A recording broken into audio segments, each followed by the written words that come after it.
आज हम आपको बीएससी फर्स्ट ईयर में बॉटनी में मार्शीलिया का बताने वाले लीफलेट का वर्टिकल सेक्शन। हमने जब आपको मार्शीलिया बताया था तो मार्शीलिया के प्लांट की मॉर्फोलॉजी है आपको बता चुके हैं।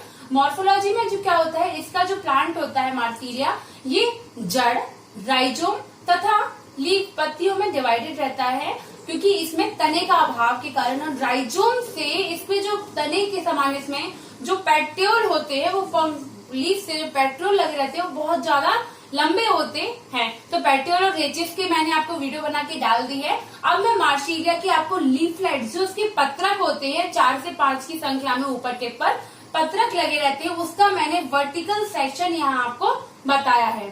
ठीक है, तो पत्रकों की संरचना के अनुसार मैं कैसे बता रही हूँ कि इसको जब हम वर्टिकल सेक्शन जब आप जानते हैं उसको बताने के लिए यहाँ जो पत्ती में आंतरिक भाग क्या होता है, इसमें मीजोफिल कहलाता है। जैसे कि हमने पहले वीडियोस वगैरह में देखा कि हम किसी भी जड़ की तने की संरचना पढ़ते हैं तो मध्य वाला जो भाग होता है ये क्या कहलाता है, कॉर्टेक्स कहलाता है। लेकिन यहाँ जब भी हम पत्ती की आंतरिक संरचना पढ़ेंगे तो उसका मध्य वाला भाग आपका क्या कहलाता है, मीजोफिल कहलाता है।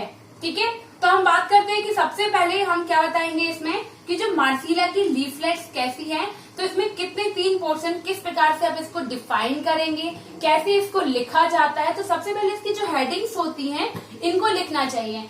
कैसे कि पहली हेडिंग सबसे पहले बाहरी लेयर क्या है, एपिडर्मिस। तो आप पहली हेडिंग पॉइंट्स के रूप में आपकी एपिडर्मिस डलेगा। एपिडर्मिस की हेडिंग के बाद आपका मीजोफिल, जो पूरा हमने आपको बताया कि ये जो भाग होता है इसको हम मीजोफिल कहते हैं। क्या कहते हैं इसको, मीजोफिल। तो हम सेकेंड हेडिंग में डाल सकते हैं आप मीजोफिल वाला पार्ट्स को, और थर्ड पॉइंट में आप डाल सकते हैं वेस्कुलर बंडल, जिसको हम कहते हैं संवहन बंडल, है ना। तो हम इसी प्रकार से तीनों हेडिंग्स को पुटअप करके लिखेंगे। हेडिंग्स के अंदर फिर हम डिफाइन करेंगे कि एपिडर्मिस होती कैसे है, किस प्रकार से इसकी लेयर्स होती हैं, 1 है कि 2 है लेयर, इनमें स्टोमेटा पाए जाते हैं या नहीं पाए जाते हैं, तो और क्यूटिकल का आवरण है भी या नहीं पत्तियों पर। तो इस प्रकार से एपिडर्मिस के बारे में बताएंगे। ऐसे ही जब हम वेस्कुलर बंडल, ये पोर्शन संवहन बंडल या फिर मीजोफिल है यहाँ पे इसका पोर्शन, तो जब हम इसके बारे में बताते हैं मीजोफिल के बारे में, तो मीजोफिल में कौन सी प्रकार की शेल्स पाई जाती हैं, किस टाइप की, किस शेप की होती हैं, इनमें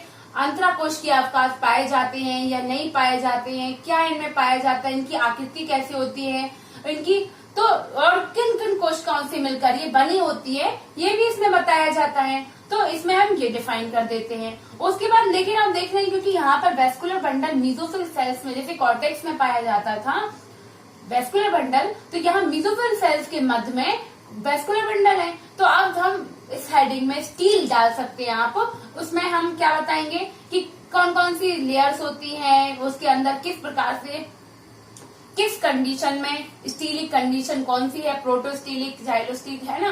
तो ये हम सारी कंडीशंस पे यहाँ बताते हैं। जाइलम का अरेंजमेंट, फ्लोएम का अरेंजमेंट, इस प्रकार से इनके अरेंजमेंट बताए जाते हैं। ठीक, तो हम स्टार्ट करते हैं मार्शीलिया। ये मैंने आपको बताने का तरीका बताया कि हमें किस तरीके से लिखना चाहिए और कैसे हमें क्वेश्चन को पुटअप करना चाहिए। अगर आपको शॉर्ट क्वेश्चन में पुटअप होता है तो आप किस थ्योरी को कम कर सकते हो और थ्योरी को कैसे हम लेंथी बना सकते हैं। तो अब सबसे पहले आपने मान लीजिए आपने हेडिंग डाली कि एपिडर्मिस। तो मार्शीलिया की लीफलेट की एपिडर्मिस सिंगल लेयर्ड, एक स्तरीय तथा अपर एवं लोअर, क्योंकि आप जानते हैं पत्ती की दोनों सरफेस होती है, ये अपर लोअर लेयर, ये lower epidermis, upper epidermis lower epidermis पाई जाती हैं। लेकिन ऊपरी अपर एपिडर्मिस पर स्टोमेटा रंध्र पाए जाते हैं। ठीक है, तथा क्यूटिकल का आवरण नहीं है, अभाव होता है। तो हम एपिडर्मिस के बारे में लिख सकते हैं कि सिंगल लेयर दोनों ऊपरी परत पर यहाँ क्या पाया जाता है, स्टोमेटा पाए जाते हैं। अब हम बात करते हैं मीजोफिल की। तो ये पूरा पोर्शन हमने आपको बताया कि मीजोफिल कहलाता है। मीजोफिल कोशिकाएं में 2 प्रकार के भागों में बटी होती है, 2 प्रकार की कोशिकाओं में डिवाइडेड रहती हैं। अपर, ऊपर की पैलिशेड टिश्यूज का मतलब होता है जो खम्भ मृदुतक कोशिकाएं, खम्बे के आकार की बड़ी बड़ी सेल्स होती हैं जिनमें क्लोरोप्लास्ट हरित लवक, देख रहे हैं अभी डॉट डॉट से बना हुआ है, क्लोरोप्लास्ट हरित लवक पाया जाता है, जिसके माध्यम से इसमें क्या होता है, क्लोरोफिल की उपस्थिति के कारण ये अपना भोजन, प्रकाश संश्लेषण की उपस्थिति में ये अपना भोजन स्वयं बना लेती है ये कोशिकाएं। और नीचे की जो सेल्स हैं दिख रहे हैं आपको, ये स्पंजी पैरेन्काइमा वाली कोशिकाओं का से बना हुआ एक भाग होता है। स्पंजी पैरेन्काइमेटिक सेल से बना होता है, जिनमें क्या होता है, बड़े बड़े एरेन्काइमा, ये देख रहे हैं आप स्पेसेस दिख रहे हैं, एयर स्पेसेस, जिसको हम एरेन्काइमा कहते हैं। देखिए मैंने हेडिंग यहाँ पे डाला हुआ है, एरेन्काइमा पाए जाते हैं, जिनके मध्य में स्पंज, क्योंकि ये स्पंजी सेल्स है, ठीक है, और इनमें पैरेन्काइमेटस कोशिकाओं से मिलकर बनी हुई, इसलिए हमने पैरेन्काइमा बोला है, स्पंजी पैरेन्काइमा, ठीक है। उसके बाद हम बात करते हैं जो पैरेन्काइमा होते हैं, इनमें क्या होता है, जो बीच बीच में पट्ट पाए जाते हैं अनुप्रस्थ विभाजन के लिए, इनमें बड़े बड़े अनुप्रस्थ विभाजित रूप से पट्ट पाए जाते हैं, ठीक है। अब हम बात करते हैं नेक्स्ट, ये आपका क्या है, वेस्कुलर बंडल। देखिए मैंने एरो लगा हुआ है, वेस्कुलर बंडल।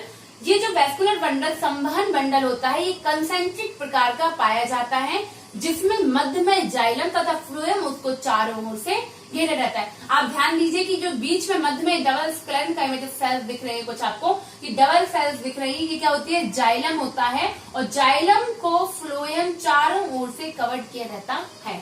और जो बाहरी एपिडर्मिस होती है, ये बाहरी लेयर होती है, इसको हम क्या कहते हैं, एंडोडर्मिस, ठीक है। एंडोडर्मिस सिंगल लेयर होती है। पेरिसाइकिल ये भी सिंगल लेयर होती है, जो एंडोडर्मिस के नीचे पाई जाती है, जिसके मध्य में क्या होता है, जाइलम तथा फ्लोएम चारों ओर से इसको कवर्ड किए हुए हैं, ठीक है। और जो इसमें पित्त होता है, इस पित्त का अभाव होता है। इस प्रकार से मैंने आपको ये स्ट्रक्चर समझाई है कि VS vertical section of leaflet का, जिसमें किस तरीके से हमें डिवाइड करना है और किस तरीके से थ्योरी को बनाना होता है और हम लिख सकते हैं, ठीक है। तो थैंक यू स्टूडेंट्स, आपको आई होप समझ में आया होगा।